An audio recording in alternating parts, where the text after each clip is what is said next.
மாண்புமிகு தமிழக முதல்வர் டாக்டர் புரட்சித் தலைவரின் ரத்தத்தின் ரத்தமான உடன்பிறப்புகளே, 5 கோடி தமிழ் மக்களின் உள்ளங்களை கொள்ளை கொண்ட ஒப்பற்ற தலைவர் நம் தலைவர்.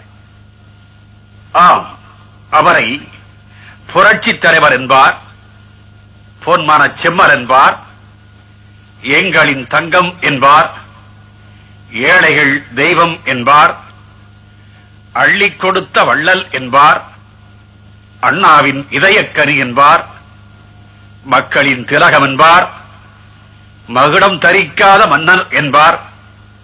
இப்படி உள்ளம் உருக உருக, அன்பு வெள்ளம் பெருக பெருக, எல்லோராலும் பாராட்டப்பட்ட என் பாட்டுக்கு தலைவன், இந்த நாட்டுக்கு முதல்வன், சத்தியத்தாயின் புதல்வன், தருமத்தின் துணைவன், குண்டுக்கும் தன் தொண்டையில் குடியிருக்க இடம் கொடுத்த கோமான்,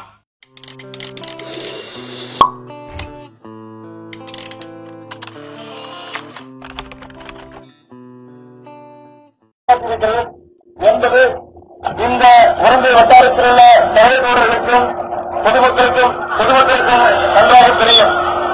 இருந்தாலும் 1921 நம்முடைய புரட்சித் தலைவர் அவர்களை கட்சியிலிருந்து தூக்கி எறிந்து விட்டார்கள் என்று சொன்ன நேரத்தில் என்னுடைய அருமை தலைவர் அண்ணன் எஸ்பிஎஸ் அவர்கள் வீட்டிலே நான் இருந்தபோது அப்போது இருந்தேன். அன்று முதல் இன்று வரை நான் எந்த ஒரு திராவிட முன்னேற்ற கழக பொதுக்கூட்டத்திலும் பெறாமல் இருந்தேன். அதே நேரத்தில் என்னுடைய அன்பு தெரிவிய தலைவர் திரு எஸ்பிஎஸ் அவர்கள் அண்ணா திராவிட முன்னேற்ற கழகத்தில் சேர்ந்து பணியாற்றுமாறு படித்தார்கள். அதை ஏற்று இன்று முதல் தலைவர் புரட்சித் தலைவர் அவர்களுடைய தலைமையில் என்னுடைய கட்சிப் பணியை துவங்குவேன் என்று கூறி, கட்சிக்கு என்னாலான எல்லா வழிகளிலும் கட்சியை சிறப்பிக்க என்னாலான உதவிகளை செய்வேன் என்று கூறி, நான் அண்ணா திராவிட முன்னேற்ற தோழனாக பணியாற்றுவேன் என்று கூறி விடைபெறுகிறேன். வணக்கம்.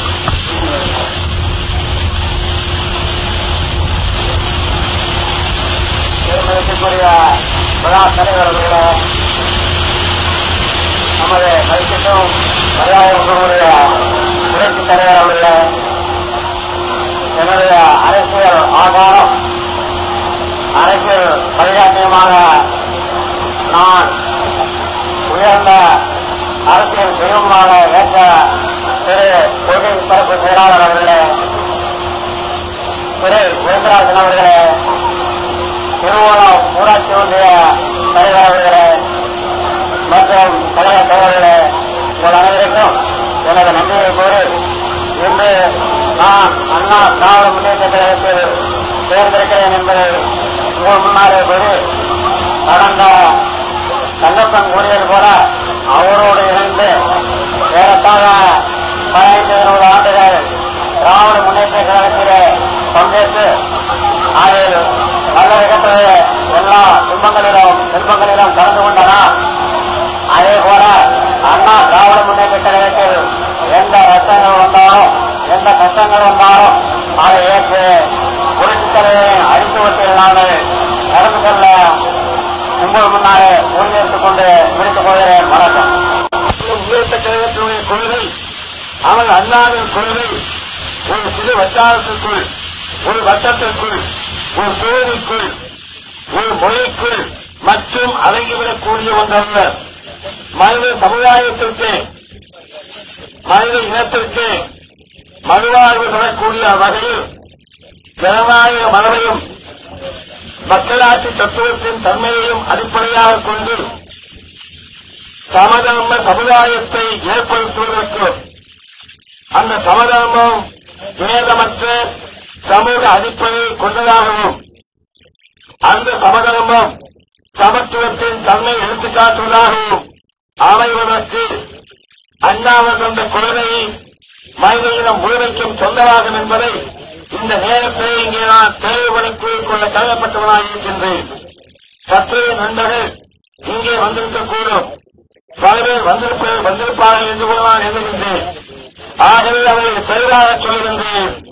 அண்ணாவுடைய கொள்கை ஒரு துணைக்கண்டத்திற்கு மட்டும் சொந்தமல்ல, மனித இனம் வாழ்கின்ற இடங்களில் எங்கெங்கே இருக்கின்றனவோ, மனித உயிர்கள் வாழ வேண்டிய இடங்கள் எங்கெங்கே இருக்கின்றனவோ, மனித சமுதாயம் எங்கெங்கே மறுமலர்ச்சி காண வேண்டும் என்று அக்கறைப்படுகின்றனோ, எங்கெங்கே மனித சமுதாயம் வளர்ந்து நாட்டிற்கு நல்ல அரசியல் தத்துவத்தை பெற்றாக வேண்டும் என்று ஆசைப்படுகிறதோ, அங்கெல்லாம் அரசியல் சமதர்மமும் சமுதாயத்தில் சமத்துவம் ஏற்படுத்தப்படக்கூடிய அடிப்படை கொள்கையை அண்ணா அவர்கள் செல்ல தெளிவாக தந்துவிட்டு சென்றிருக்கிறார்கள் என்பதையும், அதை நிறைவேற்றுவதை அக்கறை கொண்டுள்ள நாங்கள் எங்கள் தலைமையத்தை முன்வந்திருக்கிறோம் என்பதையும் நான் இங்கே அழுத்தம் திருத்தமாக சொல்லிக் கொள்கிறேன்.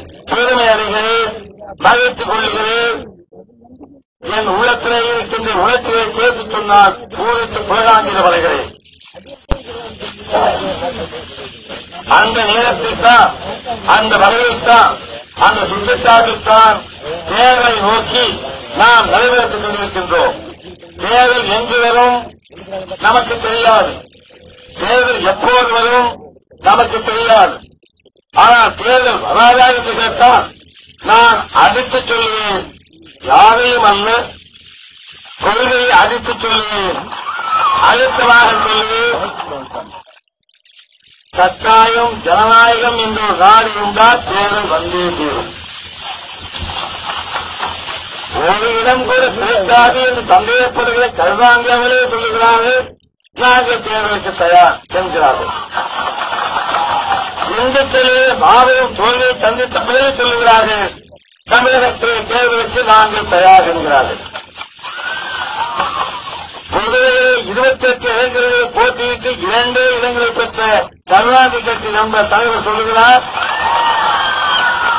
தமிழகத்தில் நாங்கள் போட்டியிட தயார் சொல்கிறார். கோவையிலே எத்தனையோ லட்சம் பணம் செலவு செய்த பிறகு, அதிகார தலைவருக்கு நண்பர்களை அடித்து துன்புறுத்திய பிறகு, நம்முடைய எழுத்து பணிகள் எல்லாம் தூளாக விழுக்கப்பட்ட பின்னும், வழக்குகள் போடப்பட்ட பின்னும், என்னை அந்நியன் என்று சொல்லிய பிறகு அங்கே மிகப்பெரிய தோல்வியை சந்தித்த கருணாநிதி அவர் சொல்கிறார்கள், தேர்தலுக்கு தயார். 6 மாதம் அண்ணா திராவிட முன்னேற்றக் கழகம் துவங்கி 6 மாத காலத்தில்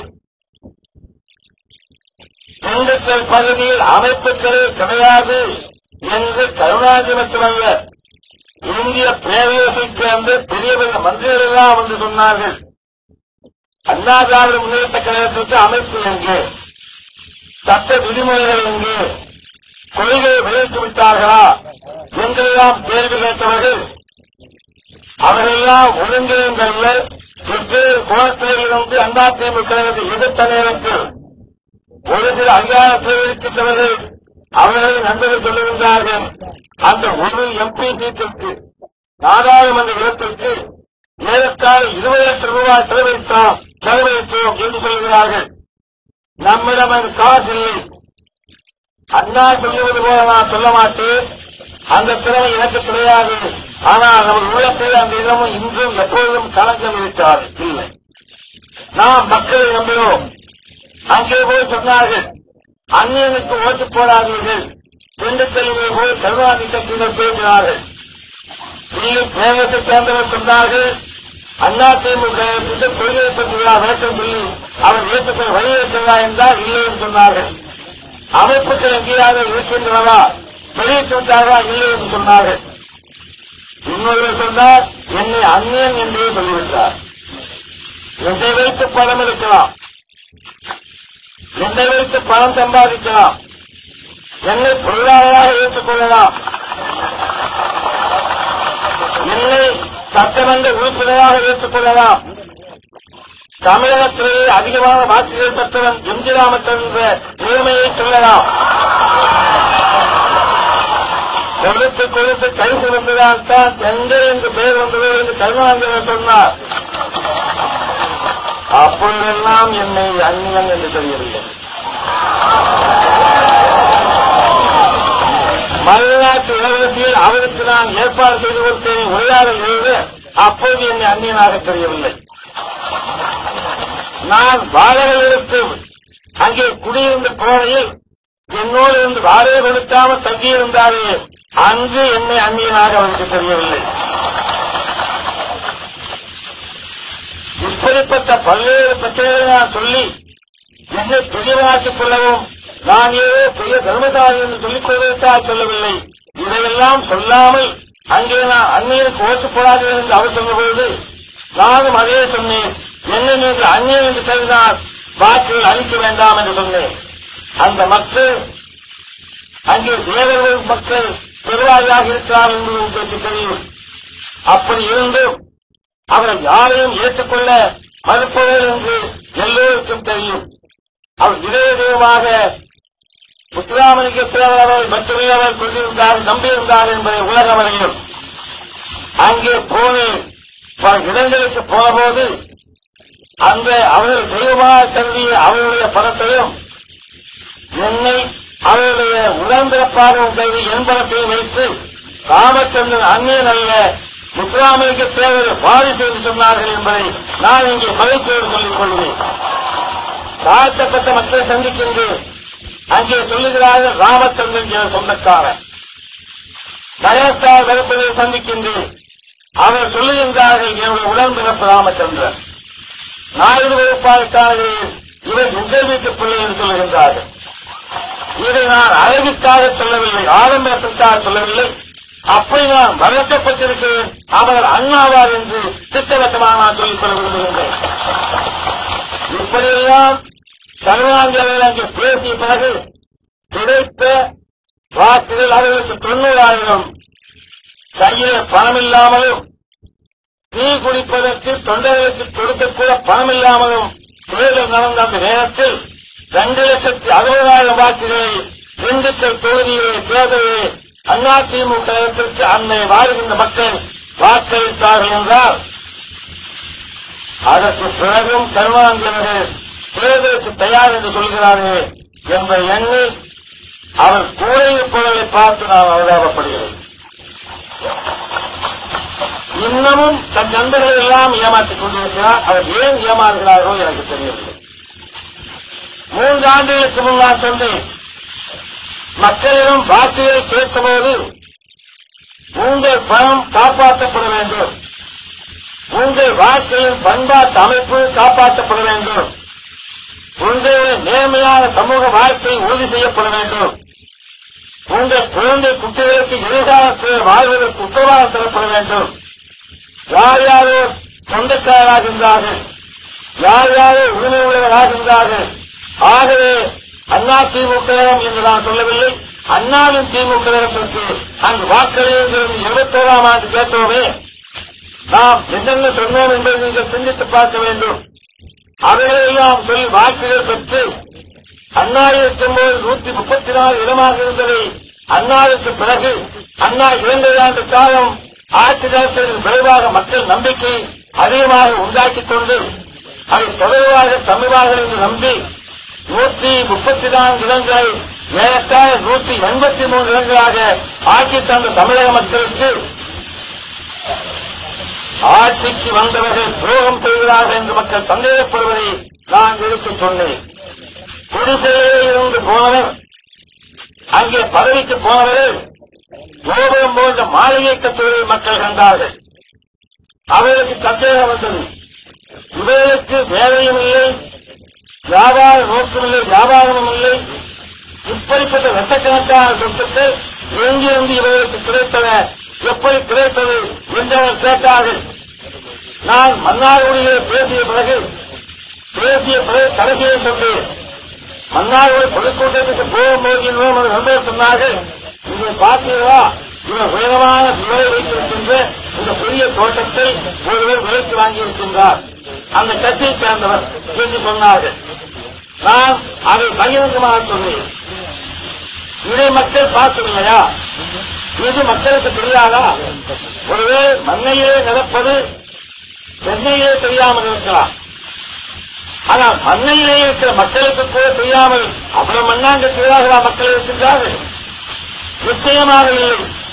உணர்ச்சி உள்ளவர்கள், உணர்வுள்ளவர்கள், சன்மானம் உள்ளவர்கள், விவரம் தெரிந்தவர்கள் அதை உணர்கின்றார்கள், அதை புரிந்து கொள்ளுகின்றார்கள், அதை கேட்கிறார்கள். இங்கு எப்படி கேட்கப் போகிறார்கள் என்ற நிலைமை வேறு, அங்கு கேட்டார்கள், ஏது இவர்களுக்கு சொத்து, உடன்பிறந்தவர்களுக்கு ஏது சொத்து, மனைவி மக்களுக்கு ஏது சொத்து, எங்கிருந்து வந்தது என்று கேட்டார்கள். அந்த கேள்விகளை நான் திரும்ப கேட்டேன். நண்பர்களே, அண்ணாவே நம்மிடம் இந்த கட்சியை ஒப்படைத்துவிட்டு சென்றது நம்மை பணக்காரர்கள் ஆக்கிக் கொள்வதற்காக அல்ல, லட்சாதிபதியாக ஆக்கிக் கொள்வதற்காக அல்ல, கோடீஸ்வரராக நம்மை தொடர்ந்து நிறைவு செய்வதற்கு காசை ஒழுங்குபடுத்திக் கொள்வதற்குமாக அல்ல.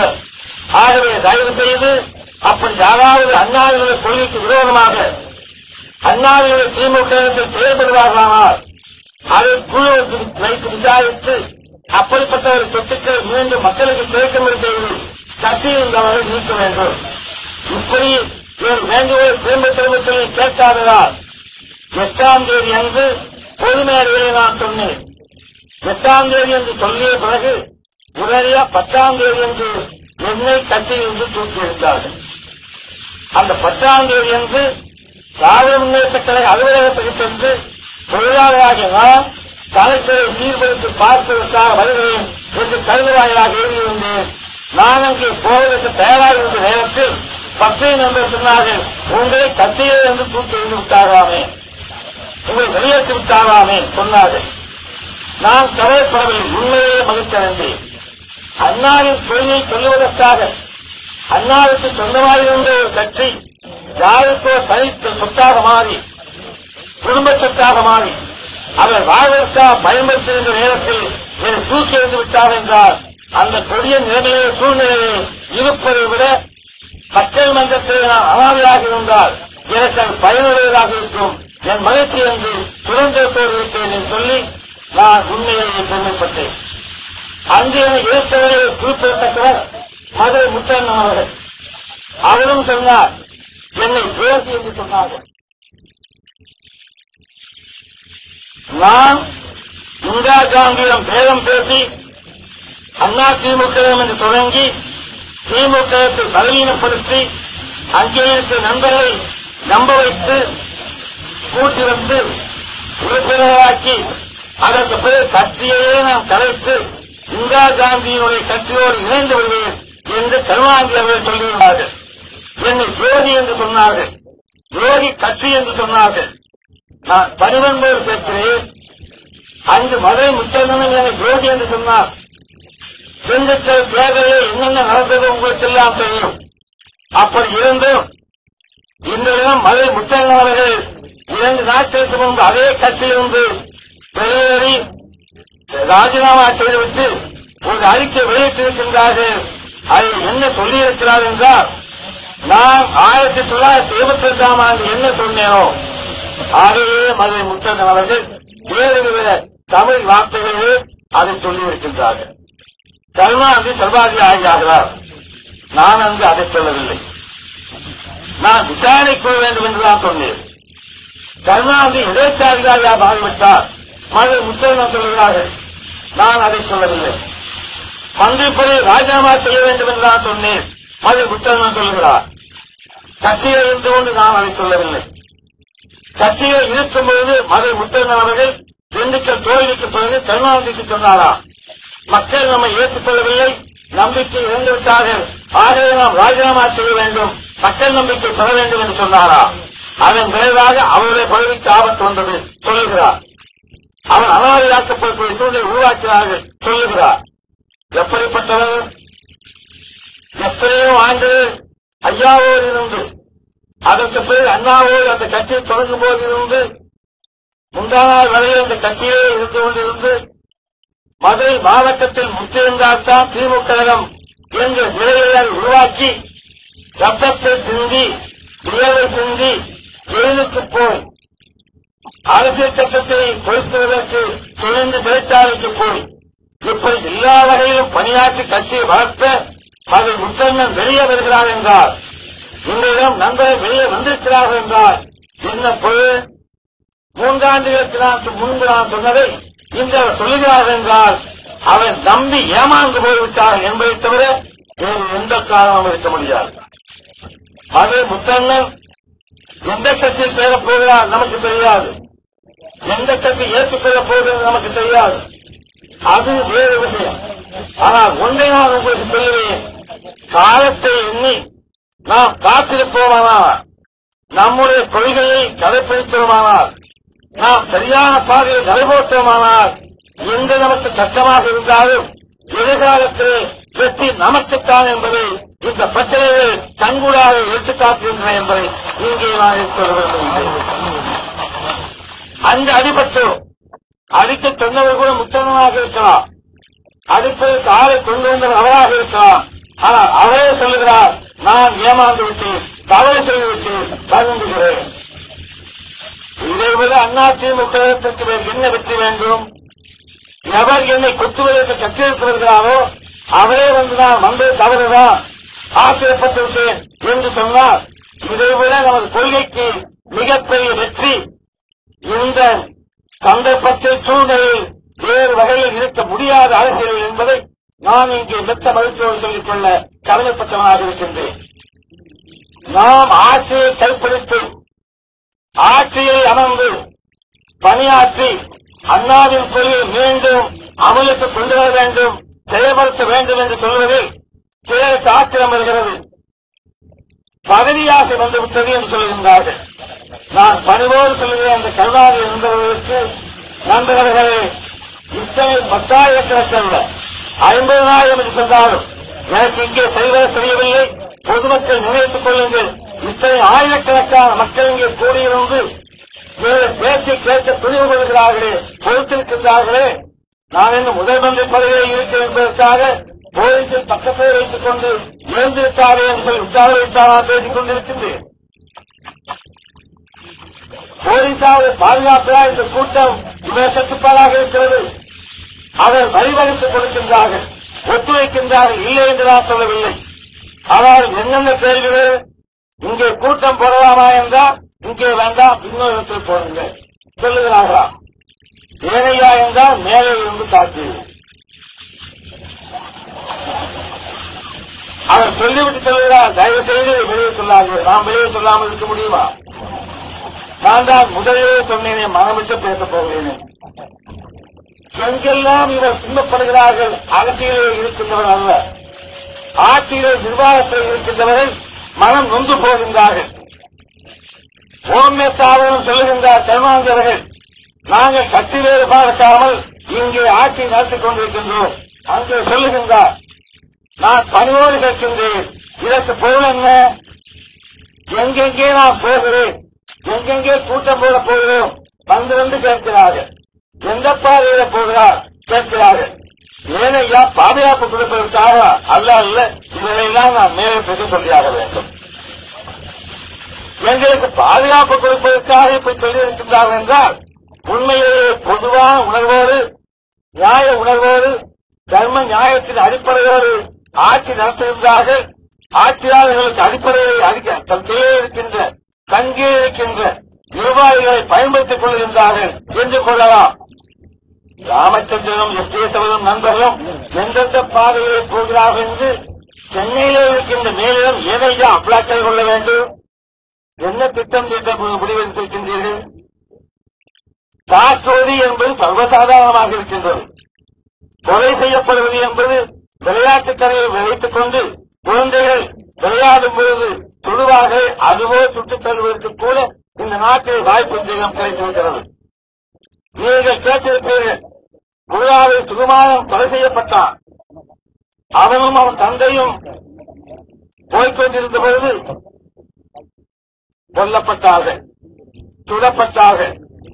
ஏறத்தாழ 2 ஆண்டுகள் ஆகிவிட்டது, இன்னும் குற்றப்பத்திரிகை தாக்கல் செய்யவில்லை. குற்றவாளிகள் தேடிக் கொண்டிருக்கின்றார்கள். ஒரு பதத்தை நல்ல உரையாளர் எழுதியிருந்தார் கருணாநிதி அவர்கள், ஓடுகிறேன் ஓடுகிறேன் ஓடிக்கொண்டே இருக்கிறேன், தேடுகிறேன் தேடுகிறேன் தேடிக்கொண்டே இருக்கிறேன். அதுபோல் அந்த ஆட்சியிலே அவர் தலைமையிலே இருக்கின்ற போலீஸ் நிர்வாகம் சேலத்திலே அந்த குற்றவாளிகளை தேடுகிறார்கள் தேடுகிறார்கள் தேடிக்கொண்டே இருக்கிறார்கள். 2 ஆண்டு காலமாக தேடுகிறார்கள். பாவம். வங்கியிலே கொள்ளை நடந்தது, சென்னையிலே வங்கியிலே பணம் கொள்ளை நடந்தது. அதை ஏறத்தாழ 15 நாட்களுக்குள் கண்டுபிடித்தது தமிழக போலீஸ் நிர்வாகம். அவ்வளவு திறமை வாய்ந்த போலீஸ் நிர்வாகத்தால் ஊழாவை சுகுமாரனை சுட்டுக் கொண்டவர்களை இன்னமும் கண்டுபிடிக்க முடியவில்லை. குற்றப்பட்ட ஆளுநர் சொன்னார், முன்பு போன ஆண்டு அந்த நிலைமை ஞாபகம் இருக்கிறது. ஆகவே அப்படிப்பட்ட முடிவுகளை யோசித்து செய்ய வேண்டும். இதுவரை ஆளுநர் சொன்னதே கிடையாது, கவர்னர் சொன்னதே கிடையாது. சொல்லியிருக்கிறாரா? கவர்னர் கருதமெல்லாம் போயாது. முதலமைச்சர் அவர்களே, நீங்கள் இப்படி மந்திரி சபையை முடிவெடுப்பதாக செய்கிறது, அது சரியல்ல. நீங்க எழுதிக்காம நடக்குமா? ஏன் வெளியிட்டார்கள்? வெளியிட வேண்டிய அவசியம் வந்துவிட்டது. ஏதோ தவறு நடக்குமோ அது கஷ்டம் ஏற்பட்டிருக்கிறது. தவறு நடக்காமல் பார்த்துட்டு என்று நேரத்திற்கு காட்சியை கவர்னர் கொண்டிருக்க வேண்டும். சென்ற ஆண்டு நடந்த ஊழல்கள் அதுபோல் நடக்காமல் பார்த்துட்டு என்று சொல்லியிருக்க வேண்டும். இல்லாவிட்டால் ஏன் அழிக்க விடுகின்றார்கள்? அழிக்க விட வேண்டிய நிலைமைக்கு நாட்டை நியமம் புத்திவிட்ட பிறகு ஆளுநர் சொல்லுவார் என்ற அர்த்தமோ, ஆளுநர் ஆட்சி வருகிறது என்ற நம்பிக்கையோ, அது ஜனாதிபதி ஆட்சி வரக்கூடாது சொல்ல வேண்டிய அவசியமோ ஏன் ஏற்பட வேண்டும்? யாருடைய தவறு? தமிழகத்தில் வந்ததே இல்லை. இப்போது நிலைமை இலக்கமும் வந்ததுண்டா? அண்ணா சட்டப்படி இப்படிப்பட்ட சூழ்நிலை தமிழ்நாட்டில் உண்டாகுண்டா? ஆனால் நடந்து கொண்டிருக்கிறது.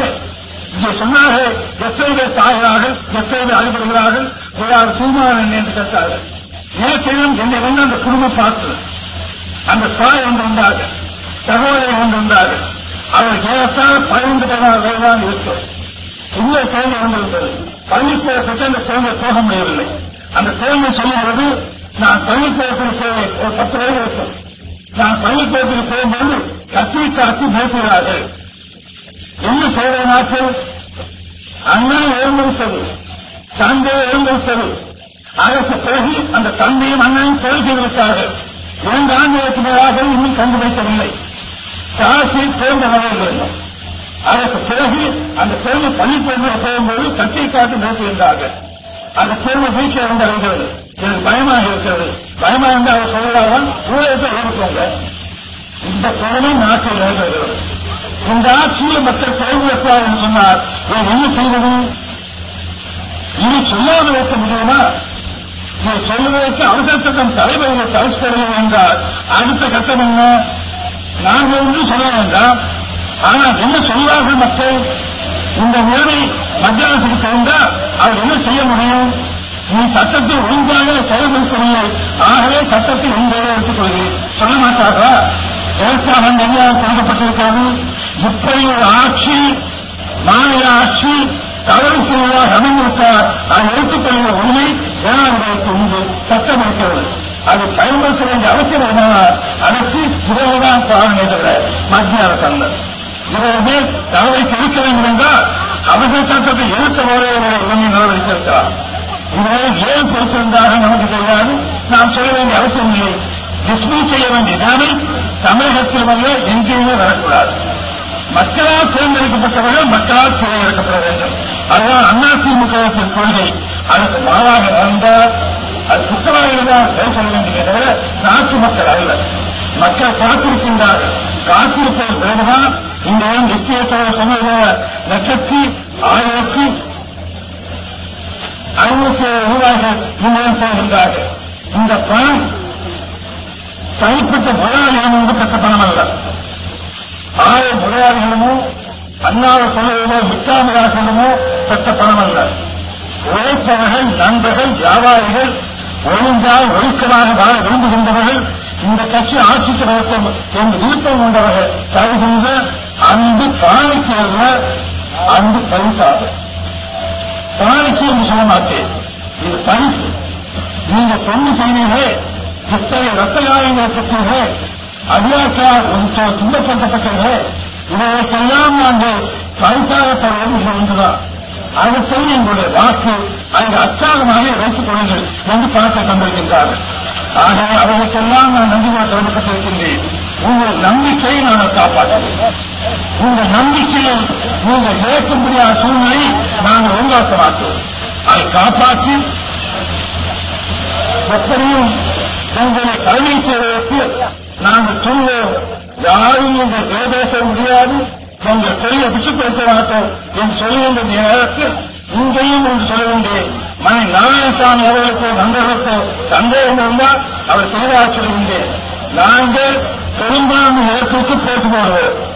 தேர்தல் வந்தால் நாங்கள் பெரும்பான்மை இழப்புக்கு போட்டு போடுவதற்கு ஒத்துக்கொண்டு தோழமை கட்சியாக இருக்க விரும்புகிறோடு நாங்கள் தோழமை கொள்வோம். இல்லாவிட்டால் யார் யார் என்று தோழமை கொள்கின்றார்களோ அவர்கள் மட்டும் தேர்தல் ஒன்று பெரும்பான்மை இழப்பு மக்கள் நமது தேர்தலுக்கு நாங்கள் போற்றுவோம் என்பதை மீண்டும் இங்கே வலியுறுத்தி சொல்கின்றேன். இதற்கு யாராச்சால் சந்தேகம் தான் அவர் கொஞ்சம் தெளிவுபடுத்தும் தேர்ந்தெடுத்தால் சொல்கின்றேன். மதுரையே வார்த்தை சொல்லியிருக்கிறார்களா? திமுகவும் அதிமுகவும் இணைய வேண்டும் தெரியும் வாய்ப்பு. அவர் சொல்லுவாராம் கருணாநிதி கேட்டா எனக்கு யாரும் தெரியாது, அது எது இருக்க வேண்டும் என்று தெரியாது, இதை பற்றி பேசுவதற்கு நான் தயாராகவில்லை. பூனை தன்னை மூடிக்கொண்டால் உலகமே இருந்து வருகிறது. அதை போல் கருணாநிதி ஆகிவிட்டிருக்கிறார். செய்தியை செய்வதற்கு குழந்தையும் எடுத்து சொற்றையும் ஆக்கிவிட்டு ஆரோக்கியப்படுகின்ற தன்மைக்கு கருணாநிதி இருக்கிறார். ஆனால் தமிழக மக்கள் அவர் ஏமாறுகின்ற நிலை எப்போதோ இருந்திருக்கலாம், இப்போது கிடையாது என்பதை சொல்லி அதிமுகவும் இனியும் ஏமாறாது, இப்படிப்பட்டவர்கள் மக்கள் ஒப்படைப்பார் என்பதை சொல்லி அண்ணாவுடைய கொள்கை காப்பாற்ற நீங்கள் தந்திருக்கின்ற இந்த ஆட்சிக்கும் ஆதரவுக்கும் நன்றி கூறி அண்ணா நாம் வாழ்கின்ற விளைவுகிறேன் என்று நான்